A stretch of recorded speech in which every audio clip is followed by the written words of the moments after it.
Exposure and response prevention is difficult. It's really effective, but a lot of the questions that I get from you every day have to do with exposure and response prevention. So I thought I'd throw together 5 fast and dirty tips that are really going to help you with the building blocks of succeeding with exposure and response prevention. Because even though it's always going to vary by the different symptoms you're tackling, but underneath it, there's some really fundamental things that if you can nail down are gonna help you succeed with it. So the first tip is to go and buy some ice cream. So it could be something, don't buy the most expensive ice cream, buy something really cheap, but something that if it was in your freezer normally, you would have to eat all of it.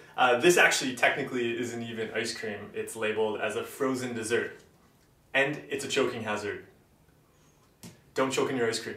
It doesn't really matter what it is. I mean, you get ice cream, cookies, whatever the junk food is that normally, if it was in your house, you would eat all of it. So something that, you probably think this is just a personality quirk of yours. Like you go and you buy this thing, you think, okay, I'm just gonna have a couple, and before you know it, you've eaten the entire box of cookies. Or you say, oh, I'm just gonna have 2 cookies, and then boom, the entire box is gone. And so it might be something where you say, oh, I just can't have that in the house because I eat the whole thing. And so what you've done is removed it from you. Now, with exposure and response prevention, of course, removing things, removing the triggers that normally make us engage in our compulsive behaviors is not an effective way to learn how to deal with those, because we live in a world where you're constantly going to be confronted by the things that trigger you. Internet addiction is a great example of this. Often you'll hear about people who just put filters on the internet to deal with their internet problems, but that's not actually helping you. You're going to interact with the internet everywhere. You need to learn how to interact with that. Otherwise, what we do when we remove things from our lives is just build these cages around ourselves.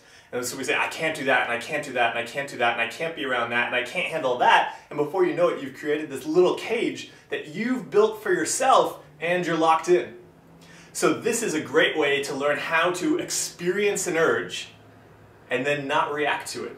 So you're gonna get that junk food, get that ice cream, throw it in the freezer, and don't eat it. When you feel that urge to go and eat them, your brain starts coming up with reasons like, you deserve a cookie after, a rough day, you should, go and have one, and well, if you just have one, it won't be such a big deal right now, you're not gonna eat all of them, right? Well, if you have just two, and then you're done. You're not gonna eat any more for a week.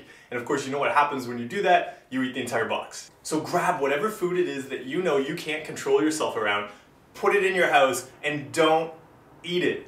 Right? That is really going to start to show you how these patterns, these compulsive patterns have infiltrated your entire life, and it's going to teach you how not to engage in them, hopefully around something that's not too stressful. Right? That's kind of the point here. This is probably something that you don't think of as a compulsion. Right? So if you're dealing with alcoholism, this isn't about bringing alcohol into the house and then trying to resist it, right? Because that's something that you would actually be tackling with exposure and response prevention. In this case, this is about learning how to do the same thing you're going to learn how to do with alcohol, but you're learning how to do it with something else. Okay? Something that in your experience isn't as big of a deal, but you've seen that you engage in those compulsive behavioral patterns. So that's what this is all about. Grab that food and put it in the house, and then of course your brain is going to be telling you have to eat it, you can't not eat it, you should, you need to, etc. And that's actually what the second tip is about.